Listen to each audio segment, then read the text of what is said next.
அவன்தான் பதவி இல்லாத போய் இப்ப இந்த எம்எல்ஏ போய் ஆயிட்டு எவனவர்களெல்லாம் கும்பிட வேண்டியதா இருக்குது, எவனவர்களெல்லாம் பயிர் போக வேண்டியதா இருக்குது. ஒரு காலத்தில் மாவட்ட எஸ்பி கலெக்டர்லாம் நான் மாவட்டத்தில் இருக்கும்போது என்ன கேட்டுதான் எங்க மாவட்டத்துல பேச்சு வந்து பீச் கமிட்டியை கூட்டுவோம். ஆனா இன்னைக்கு என்ன நிலைமை? ஆனா அந்த நிலைமைகள் எல்லாம் அதே உத்தியோகத்தோடு அதே உணர்வோடு நாம் மறந்து வருகிற இளைய தலைமுறையை நம்முடைய மருத்துவர் சின்னையா அவர்களும் நம்முடைய ஐயா அவர்களும் தட்டி எழுப்பி வருகிறார்கள்.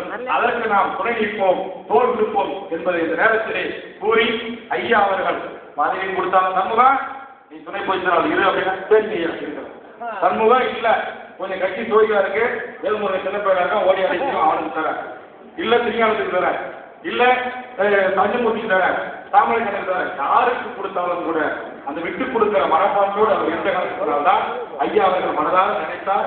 இந்த திருமணத்தில் சண்முகம் அவர்களுக்கு ஒரு நல்ல பொறுப்பை தந்து அந்த திருமணத்தை அவர் நடத்த வேண்டும். சரி, அந்த காலம் நுழைத்தவருக்கு ஒரு சமூக அந்தத்தை உருவாக்கி தர வேண்டும். மீண்டும் அவர்களுக்கு இந்த கட்சியில் என்றைக்கும் துணை நிற்கும் என்பதை சண்முகம் என்ற உழைத்த எண்ணற்ற நம்முடைய இயக்கத்தின் தோழர்களுக்கு ஐயா அவர்கள் கட்சியில பதவி இன்னைக்கு வரும், நாளைக்கு போதும்.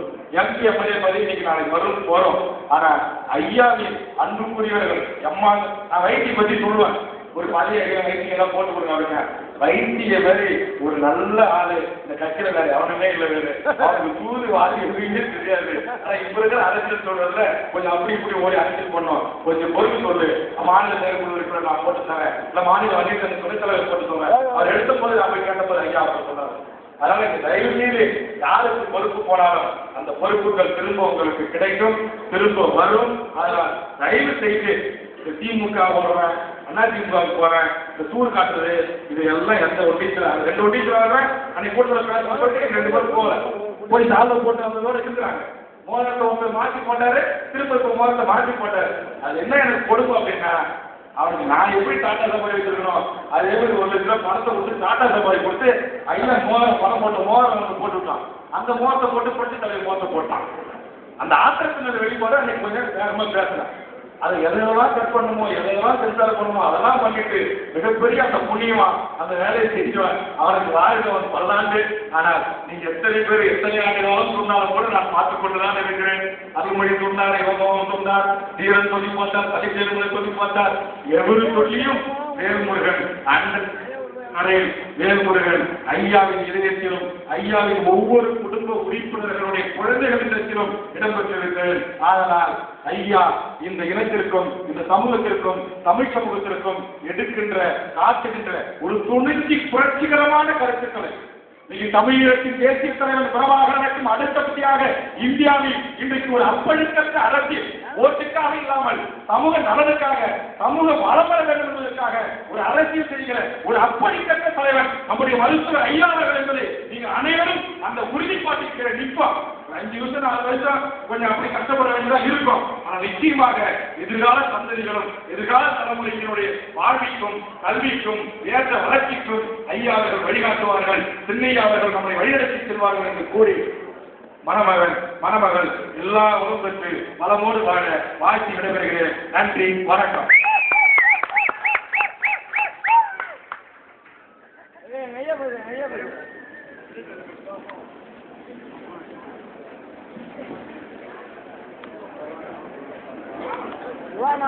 ஒரு 5-10 நிமிஷம் அப்படியே உட்காருங்க, அமைதியா இருக்கு. 10 நிமிஷத்துக்கு மேல வைக்க போறது எல்லாரும் அமைதியா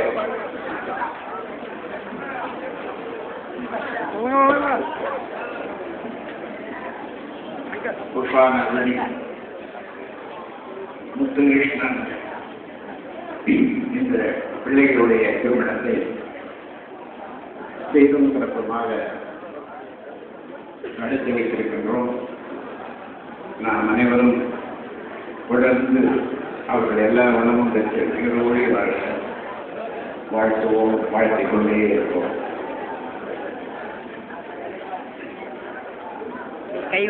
சமூகத்தினுடைய தியாகத்தையும் உழைப்பையும் கடலூர் மாவட்டத்திலே பஞ்சகாலம் தொட்டு அவர் உழைப்பையும் ஆற்காடு மக்கள் கட்சியை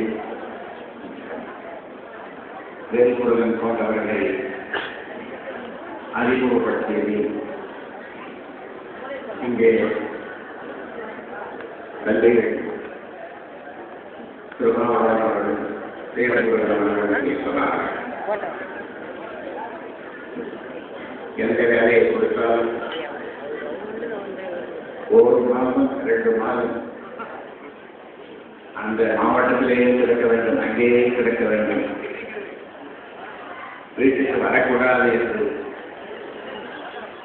சொன்னாலும் அதை செய்கின்ற அந்த கட்சி உணர்வும் உழைப்பும் சட்டத்தில இன்றைக்கு மட்டுமல்ல என்றைக்கும் இருக்கிறது என்பதை நாம் அனைவரும் அறிவோம். அந்த வகையில் அவருடைய பிள்ளை முத்துகிருஷ்ணன்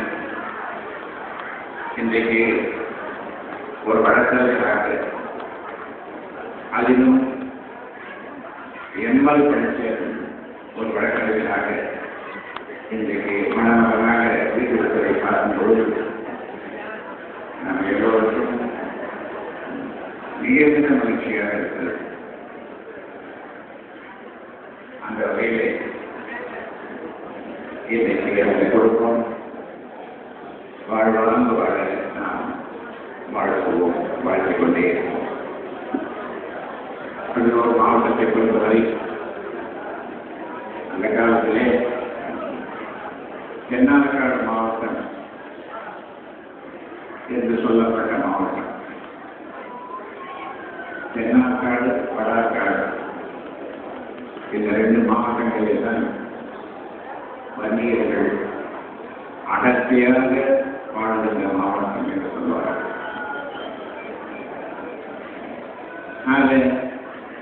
நான் தென்னாற்காடு மாவட்டத்தை சேர்ந்தவன், நான் அனைவரும் தென்னாற்காடு மாவட்டத்தை சேர்ந்தவன். ஆனால் அதன் பிறகுதான் அதை 2ஆக பிரித்தார், விழுப்புரம் என்றும் கடலூர் என்று பிரித்தார். இதற்கு முன்னாடி தென்னாற்காடு மாவட்டம், இந்த தென்னாற்காடு வடாற்காடு மாவட்டத்திலே அந்த காலத்திலே இப்பகுதியிலே இந்த நடைபெறுகிற திரு ராமசாமி படையாளர் அவர்களும் வடாற்காடு மாவட்டத்தைச் சேர்ந்த மாணிக்கவேல் நாயக் அவர்களும் இந்த சமுதாய மக்களை பற்றி எழுதி அன்றைக்கு அவர்கள் அரசியல் உரிமை பெற வேண்டும், நாங்களும் சட்டமன்ற உறுப்பினர்களாக நாடாளுமன்ற உறுப்பினர்களாக ஆக வேண்டும் என்று இன்று முழக்கமிட்டார். அன்றைக்கு பத்திரிகைகள் இல்லை, தொலைக்காட்சிகள் இல்லை, வானொலி இல்லை, போக்குவரத்து இல்லை. திண்டிவனத்துக்கும் கடலூருக்கும் ஒரு நாளைக்கு ஒரு வருஷம் தான். ரயில்கள் ஒன்றுதான். அந்த மாதிரியாக இருந்த காலம் நம்முடைய சமுதாயத்திலே 199 பேர் படிக்காதவர்களாக இருந்த காலம். அந்த காலத்திலேயே இந்த 2 தலைவர்களும் சொன்னதை பழையாச்சியார் அவர்களும் மாணிக்கவேல் நாயக்கர் அவர்களும் சொன்னதை நம்முடைய மக்கள் எப்படித்தான் கேட்டாரோ, எப்படித்தான் செய்தி பரவியோ தெரிகிறது. இப்போது மேற்கால் கூட ஆச்சரியமாக இருக்கு. 26 எம்எல்ஏக்களும் 7 எம்பிக்களும் அப்பொழுது உழைப்பாள கட்சியின் சார்பாக, உழைப்பாள பொதுநல கட்சியின் சார்பாக தேர்ந்தெடுக்கப்பட்டார். யாருடைய நிலையும் இல்லாமல், யாருடைய கூட்டணியும் இல்லாமல் இந்த மக்களுக்கு ஓட்டு போட்டிருந்த ஜன்மங்களாகவே இருந்த இந்த மக்களுக்கு அரசியல் உரிமையை பெற்றுத் தருகிறேன் என்று சொல்லி அப்பொழுது கூட நாம் ஆள வேண்டும் என்று அந்த இரு தலைவர்கள் சொல்லவில்லை. நாம் ஆள வேண்டும், வன்னியன் ஆள வேண்டும் என்று அவர் சொல்லவில்லை. எம்எல்ஏ எப்படி வரணும், எம்எல்ஏ என்று சொன்னால் எப்படி இருக்கணும்னு காங்கிரஸ்ல போய் கேட்டாங்க. காங்கிரஸ்ல சீட்டு கொடுக்காத அந்த கோபத்தில் தான் கட்சி ஆரம்பித்தார். அதன் பிறகு 26 எம்எல்ஏக்கு வீடு. இன்னைக்கு நினைச்சு பார்க்கிறேன், இது ஏன் இப்ப நடக்கல? 30 இடத்துல நின்னோம், 3 இடத்துல ஏன் ஜெயிச்சோம், 27 இடத்துல ஏன் தோற்றோம்? இப்ப நினைச்சு பார்க்கிறேன், எங்கே அந்த உணர்வு நம்முடைய மக்களின் உணர்வு போயிடுச்சு? என்ன நடந்தது? இடையிலே எல்லாமே நடந்தது. நம்முடைய மக்களும் இந்த கட்சி என்று யார் கட்சி ஆரம்பித்தாலும் அதிலே போய் சேர்ந்தார்கள். இந்த மக்களுக்கு அரசியல் உரிமையும் கல்வியும் பெறுகின்ற உரிமை, வேலை பெறுகின்ற உரிமையும் வாங்க வேண்டும் என்று போராடி அந்த வகையில் அதை சாதித்து கடைசியிலே ஆளுகின்ற உரிமை நமக்கு வேண்டும் என்றாலே தமிழ்நாட்டில் இருக்கின்ற கட்சிகள் நம்மை ஆள விடாது, நமக்கு முழு அரசியல் அதிகாரத்தை கொடுக்காது, வாழ விடாது என்பதனாலே 1989 கட்சி ஆரம்பிக்கிறது. கட்சி ஆரம்பித்த தனியாக இருக்கிறோம். ஒரு சட்டமன்ற உறுப்பினர் எந்தெந்த கட்சியிலே இருந்து கடைசியிலே நம் கட்சிக்கு வந்த உங்க மாவட்டத்தை சேர்ந்த ஒருவர் என்னிடம் வந்து,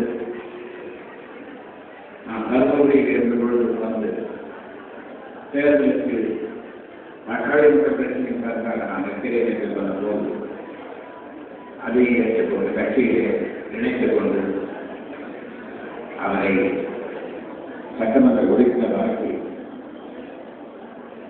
ஒரு யானையை கொண்டு சென்னையிலே அது மேலே உட்கார வைத்து, இது பட்டத்து யானை, இந்த யானை மேலே அவரை உட்கார வைத்து கோட்டைக்கு அனுப்பி வைத்து கீழே சென்று நான் அவரை அனுப்பி வைத்து அழைத்தார்.